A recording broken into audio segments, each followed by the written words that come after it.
Assalamualaikum warahmatullahi wabarakatuh. Perkenalkan, nama saya Ismail Pewarna. Saya dari MN24B. Nah, di sini saya akan menjelaskan materi tentang pasar konsumen dan perilaku konsumen. Nah, yang pertama ada definisi dan tujuan utama pasar konsumen atau consumer market. Jadi definisi ini mencakup semua individu dan rumah tangga yang membeli barang dan jasa bukan untuk dijual kembali atau diproses lebih lanjut, melainkan untuk konsumsi pribadi. Nah, pasar ini merupakan pasar terbesar dalam perekonomian dan oleh karena itu menjadi sasaran utama bagi perusahaan besar untuk menargetkan produk mereka. Nah, selanjutnya ada perilaku konsumen atau consumer behavior. Nah, ini adalah studi interdisipliner tentang proses bagaimana individu memilih, membeli, menggunakan, dan membuang produk, layanan, ide atau pengalaman untuk memuaskan kebutuhan dan keinginan. Nah, pemahaman ini memberikan wawasan tentang apa, mengapa, kapan, di mana, dan seberapa sering konsumen membeli yang sangat penting bagi pengambilan keputusan bisnis. Nah, selanjutnya ada tujuan pasar konsumen. Nah, tujuan utama dari analisis pasar dan perilaku konsumen ini adalah untuk dapat merancang dan mengimplementasikan strategi pemasaran seperti produk, harga, promosi, distribusi yang tidak hanya menarik tetapi juga efektif dan relevan dengan segmen pasar yang dituju. Nah, selanjutnya ada faktor-faktor yang mempengaruhi perilaku konsumen. Keputusan pembelian sangat dipengaruhi oleh 4 kelompok faktor utama yang saling terkait. Jadi yang pertama ada faktor budaya, yaitu budaya adalah penentu keinginan dan perilaku yang paling mendasar. Diwariskan melalui nilai, norma, dan keyakinan. Pasar harus sensitif terhadap nilai-nilai budaya yang mendasari perilaku agar pesan mereka diterima dengan baik gitu. Nah, yang selanjutnya ada subbudaya atau kelompok yang berbagi sistem nilai berdasarkan pengalaman hidup dan situasi yang umum seperti agama atau etnis. Perusahaan seringkali merancang program pemasaran khusus untuk memenuhi kebutuhan subbudaya tertentu gitu. Selanjutnya ada kelas sosial, jadi pembagian masyarakat yang relatif permanen dan teratur diurutkan secara hierarkis dan anggotanya berbagi minat dan perilaku nilai yang serupa. Kelas sosial mempengaruhi referensi akan pakaian, aktivitas, rekreasi, dan mobil. Seperti itu. Selanjutnya ada faktor sosial. Nah, untuk faktor sosial ini kelompok ini berfungsi sebagai titik perbandingan langsung tatap muka atau tidak langsung dalam membentuk sikap atau perilaku seorang kelompok. Ini mencakup influencer, teman atau komunitas daring, dan rekomendasi sosial mereka sangat mempengaruhi pilihan merek gitu. Selanjutnya ada keluarga. Keluarga merupakan organisasi pembelian konsumen yang paling penting dalam masyarakat dan unit keputusan pembelian terpenting. Keputusan pembelian bervariasi tergantung pada peran pasangan, anak, dan anggota keluarga lainnya gitu. Selanjutnya ada peran dan status. Untuk peran terdiri dari kegiatan yang diharapkan akan dilakukan seorang, sedangkan status mencerminkan penghargaan yang diberikan masyarakat atas peran tersebut. Nah, konsumen cenderung memilih produk yang mencerminkan status mereka gitu. Yang selanjutnya ada faktor pribadinya. Nah, untuk usia dan tahap siklus hidup, pembelian seseorang dibentuk oleh tahap siklus hidup keluarga mereka, di mana kebutuhan berubah seiring usia dan status. Nah, misalnya seorang lajang muda memiliki kebutuhan berbeda dari pasangan menikah dengan anak gitu. Selanjutnya ada pekerjaan dan situasi ekonomi. Nah, jenis pekerjaan mempengaruhi barang dan jasa yang dibeli. Situasi ekonomi yang meliputi pendapatan yang dapat dibelanjakan, tabungan, dan pandangan terhadap masa depan secara langsung mempengaruhi pilihan produk. Nah, selanjutnya ada gaya hidup. Pola hidup seorang diekspresikan dalam aktivitas, minat, dan opini. Pemasar sering mengelompokkan konsumen berdasarkan gaya hidup, gitu. Selanjutnya ada kepribadian, karakteristik psikologis untuk yang menyebabkan respons yang relatif konsisten dan tahan lama terhadap lingkungannya.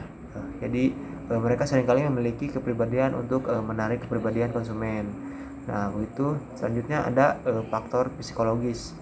Nah, untuk motivasi, dorongan internal yang cukup kuat yang mengarah seseorang untuk bertindak untuk memenuhi kebutuhan pasar iklan, untuk dirancang untuk menarik motivasi utama konsumen seperti kebutuhan akan harga diri atau kebutuhan fisiologis ya teman-teman, maaf. Selanjutnya ada persepsi. Jadi proses di mana yang memilih, mengatur dan menafsirkan informasi untuk membentuk gambaran dunia yang bermakna. Persepsi dipengaruhi oleh perhatian selektif, distorsi efektif, dan retensi selektif. Nah, perubahan perilaku individu yang timbul dari pengalaman konsumen belajar tentang produk melalui pengalaman membeli dan menggunakannya. Nah, selanjutnya itu ada kepercayaan dan sikap. Jadi kepercayaan adalah pemikiran deskriptif yang dipegang seorang untuk tentang sesuatu. Sikap adalah evaluasi, perasaan, dan kecenderungan yang relatif konsisten terhadap suatu objek atau ide. Nah, sikap sulit diubah sehingga perusahaan biasa mencoba menyesuaikan produk dengan sikap yang ada. Nah, selanjutnya itu ada proses pengambilan keputusan konsumen. Pemasar harus memahami bagaimana konsumen melalui 5 tahap ini untuk pembelian. Nah, untuk pengenalan kebutuhan, konsumen menyadari adanya masalah atau keinginan dipicu oleh rangsangan internal, lapar atau eksternal iklan, gitu teman-teman. Nah, selanjutnya itu ada pencarian informasi. Jika dorongan kuat dan produk pemuas tersedia, konsumen mulai mencari informasi dari berbagai sumber termasuk pengalaman pribadi, internet, atau rekomendasi teman. Nah, selanjutnya itu ada evaluasi alternatif.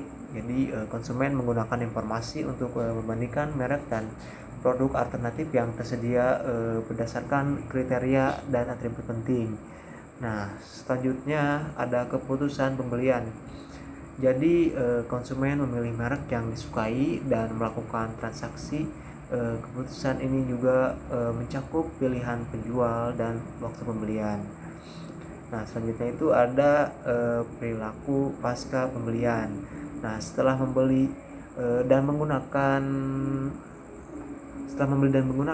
konsumen akan merasa puas atau tidak puas yang mempengaruhi tindakan dan pembelian di masa depan.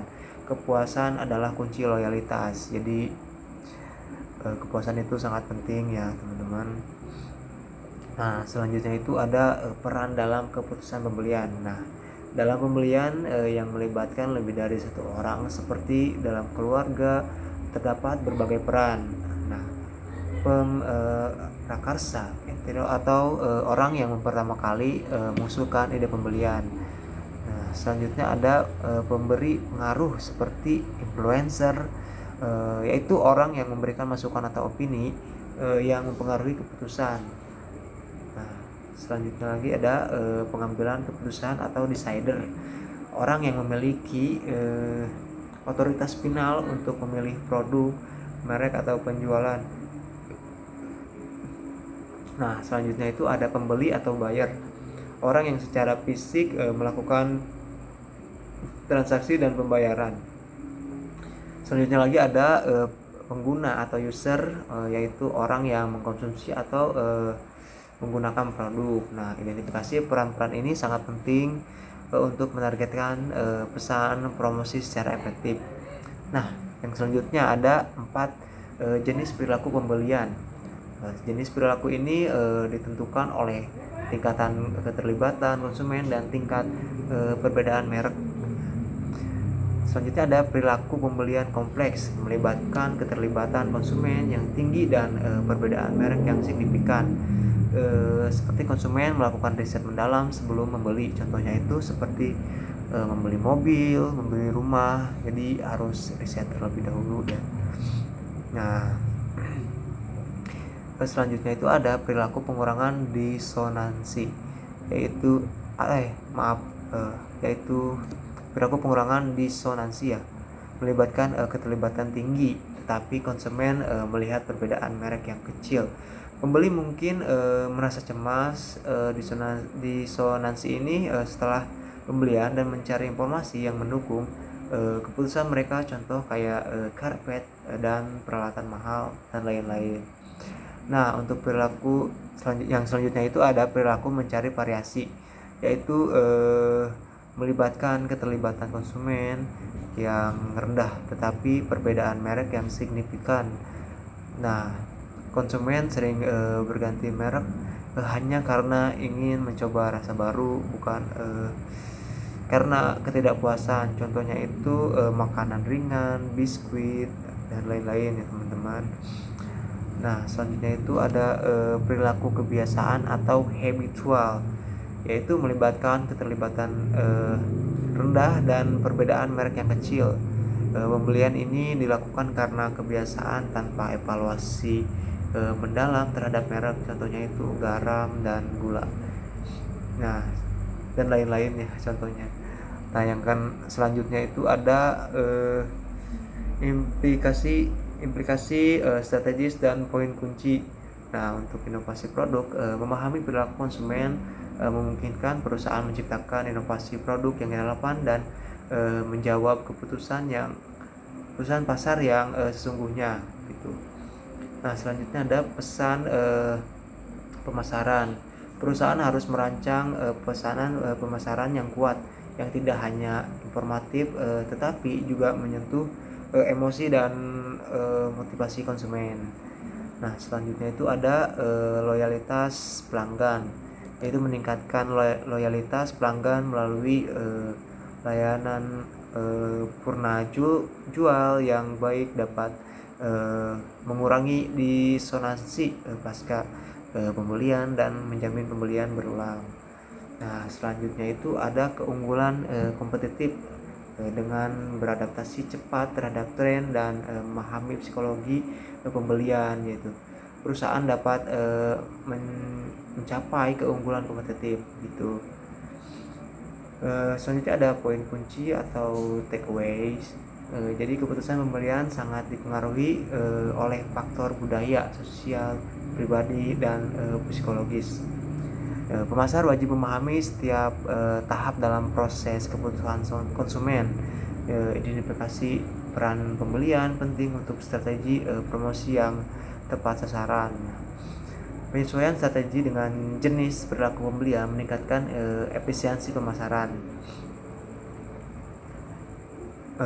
Baik, menurut saya cukup sekian ya teman-teman, karena hanya itu yang dapat saya sampaikan. Terima kasih. Wassalamualaikum warahmatullahi wabarakatuh.